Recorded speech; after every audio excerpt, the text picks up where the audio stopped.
Straight ahead on 12 News, Indian culture on display.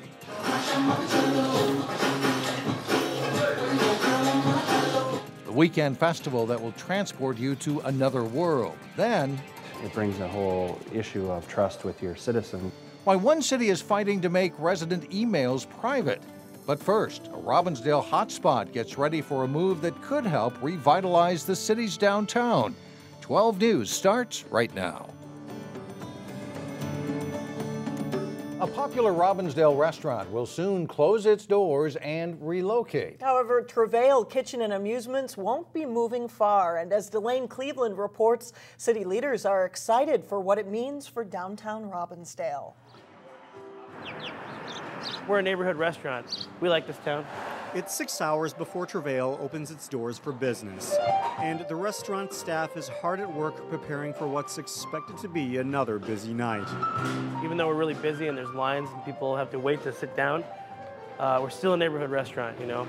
A neighborhood restaurant that's received vast critical acclaim in its 3 years of existence. And on April 6th, co-owner Mike Brown says Travail will close to prepare for a move right down the street. We'll be taking the pre-existing building down because it's blighted.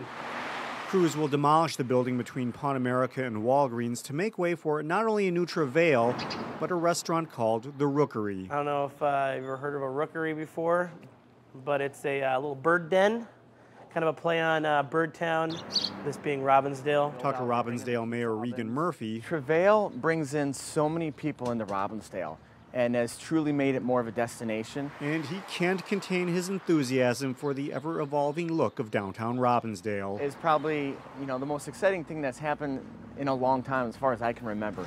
He says that in the past year, more than 10 new businesses have opened in Robbinsdale, and in a few weeks, he can add one more to the list. In case you were wondering what's going to happen to the current Travail building, not to worry. In about a month, it'll be home to a brand new pizza place called Pig Ate My Pizza. It's going to offer maybe 8 to 10 different pies, and it'll also offer a bunch of awesome pork product. Brown's brother will run that restaurant and keep Travail's staff members employed until the new Travail opens in the late summer.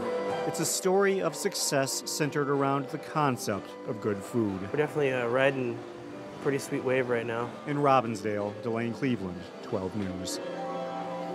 Robbinsdale will use tax increment financing to help fund the acquisition and demolition of the building where Travail will relocate. Demolition will occur sometime in May.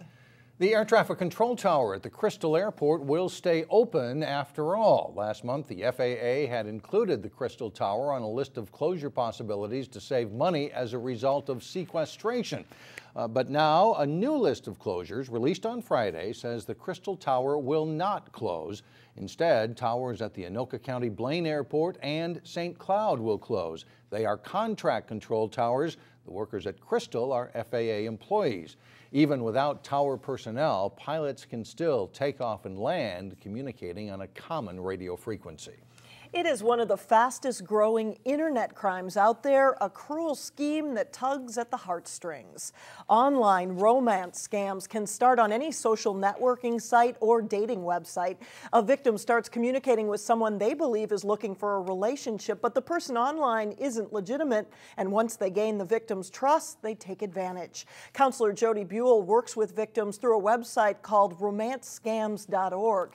Speaking at the Brooklyn Park Police Department, Buell says the crimes begin and end with lies, and they can leave the victim financially and emotionally devastated.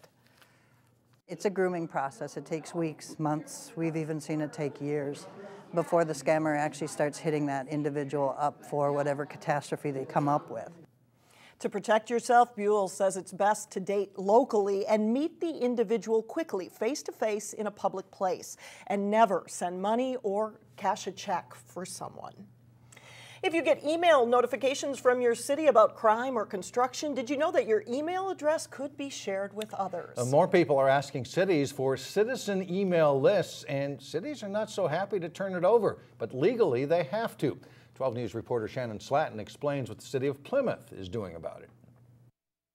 So far, only one person has asked the city of Plymouth to release their citizen email list. By law, the city has to release their email list under public information, and they're not allowed to ask why the person wants that list.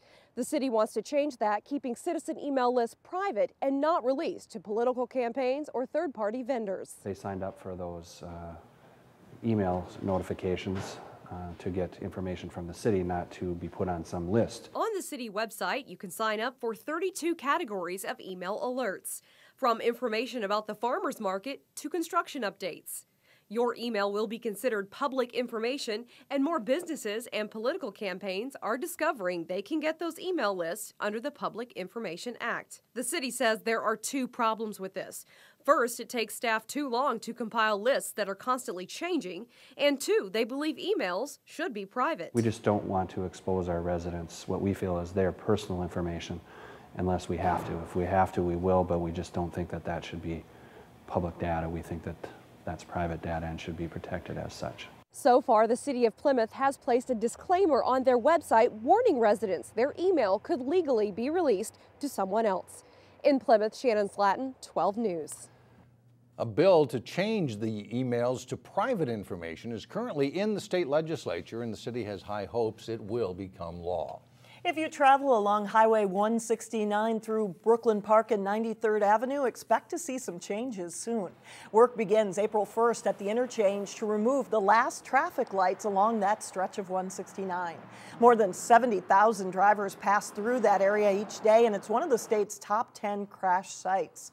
Access to 93rd Avenue from 169 will be closed starting in April, and eventually the road will be brought over Highway 169 by bridge to make it safer. The benefit is to get rid of the light on 169. It's a bottleneck for us right now. All the added traffic from 610 since we got that project done. It backs up onto 610 in the morning. The work should be finished by late October. Highway 169 in the area may be down to one lane intermittently as that project is underway. Coming up, a Maple Grove woman's hobby to help women in Rwanda. Find out how these colorful beads are making an important contribution. And later in sports, the Park Center and Maranatha boys basketball teams will both shoot for state championships. But first, it's a look at your AccuWeather forecast.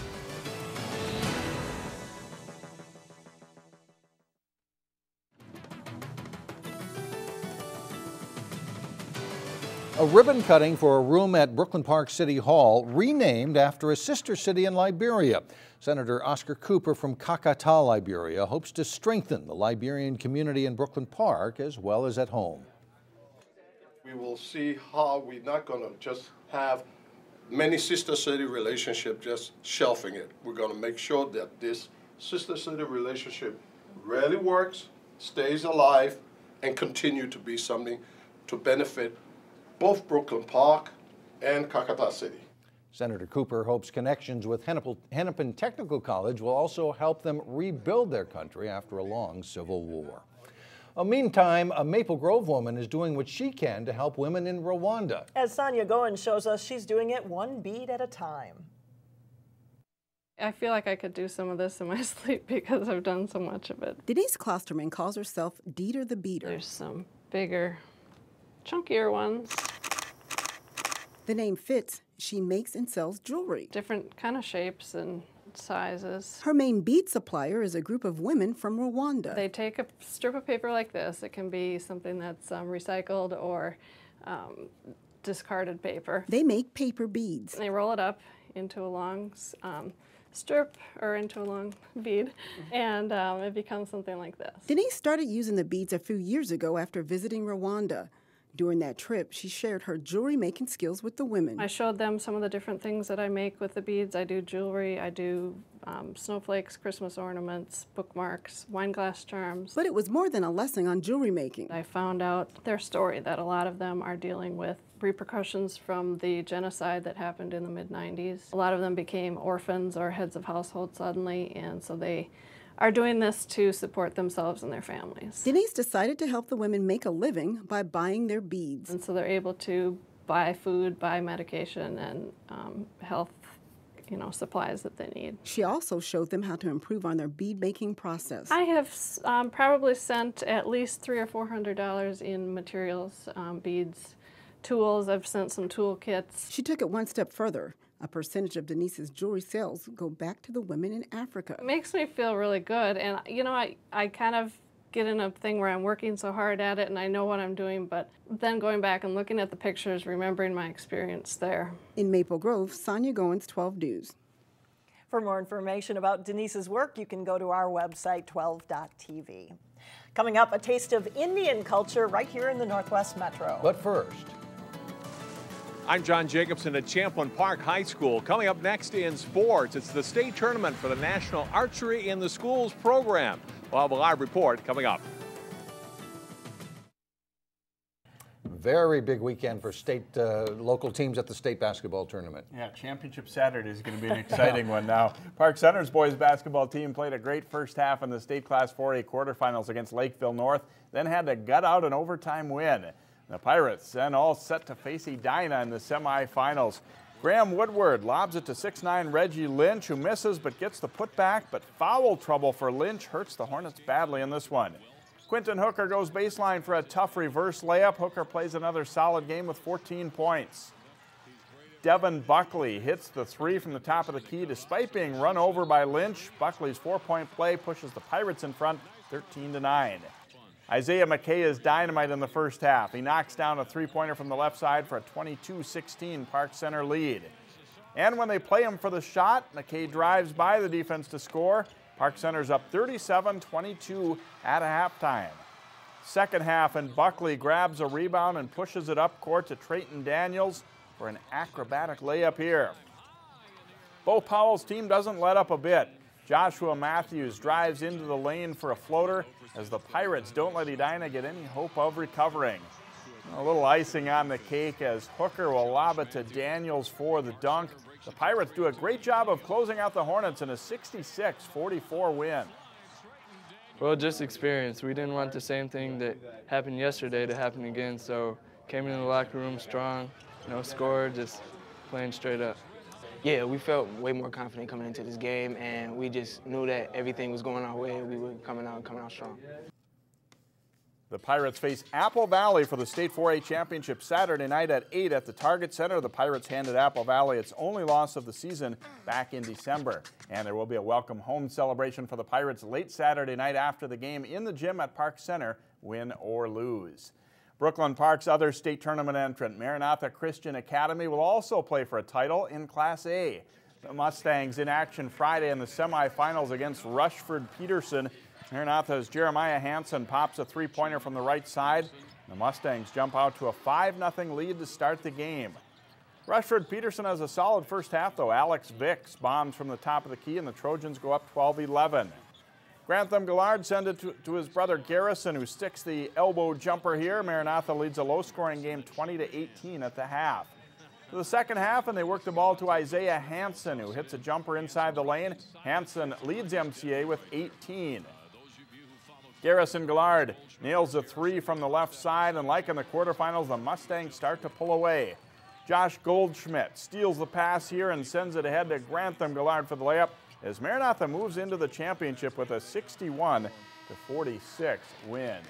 A state tournament of a different kind is taking place at Champlain Park. John Jacobson is live at Champlain Park High School. And John, tell us what it's all about. Yeah, Jay, a little bit different activity, one that's not offered in many schools at all in the area. In fact, right in this northwest suburban area, just at Champlain Park High School and across the street at Jackson Middle School. It is the state archery tournament for the National Archery in the Schools program, and with us is the site director, Barry Bovers, who's a teacher in the district. And Barry, you got this program started several years ago, as I recall, after reading a newspaper article about it, right? Yeah, I read about it in an outdoor magazine. I thought it was something pretty cool, talked to a few people and got a little financial backing, and it took off from there.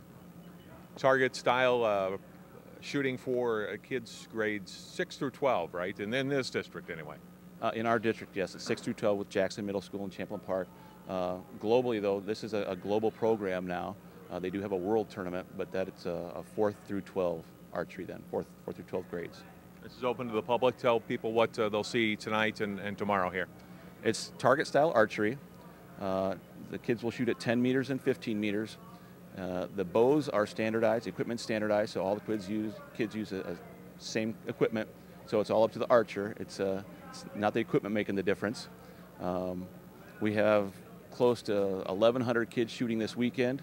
There's 4 flights tonight at 6, 7, 8, and 9, and then we're shooting pretty much all day tomorrow. And there's some pretty good kids, pretty good shooters. Barry, thanks and for your time and good luck this weekend. Thank you. Admission to the public is just $2 and kids 10 and under are free, so welcome to come out to Champlain Park High School. Again, action starts tonight at 6 o'clock and then tomorrow morning starting at 9 a.m. Back to you. All right, thanks a lot, John. We'll be right back. Well, finally this weekend, dive into the culture of India without even leaving the Northwest Metro. The Hindu Temple of Minnesota is hosting an event at Osseo High School to celebrate a festival called Holi. In today's Weekend Showcase, Renee Bonneau explains what's in store this Saturday night.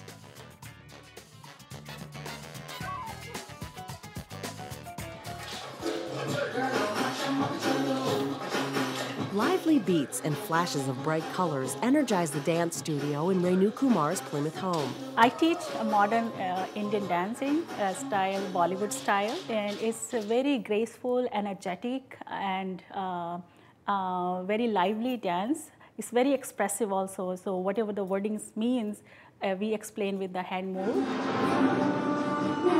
Kumar opened RGK Modern Indian Dance Academy more than a decade ago and teaches dancers of all ages. I really love dancing. I love expressing my feelings through dance, and it's really fun to learn new things here.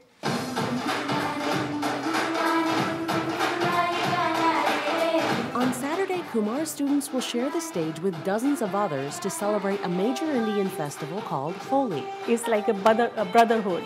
Even if we have enemies, that day people become very close to each other. They forget about all their anger. The celebration starts at 4 p.m. at Osseo High School with dinner and a chance to visit a bazaar. There will be lots of shops. You can buy goods, Indian dresses, Indian cosmetic, henna, and there will be a lot of Indian food. The main event is a cultural program that starts at 7 and will feature about 200 dancers doing modern, traditional, and classical style dancing. It's an experience Kumar says will transport you to another world. You don't have to spend thousands of dollars to go to India to see Indian culture. For Weekend Showcase, I'm Renee Bonneau. The Holi Show is this Saturday at Osseo High School. Dinner and the bazaar start at 4. The show starts at 7. Tickets are $25 for adults. Children 12 and under are $20, and dinner is included. That does it for us. Thanks so much for joining us. Have a great weekend, everyone. Community Corner coming up next.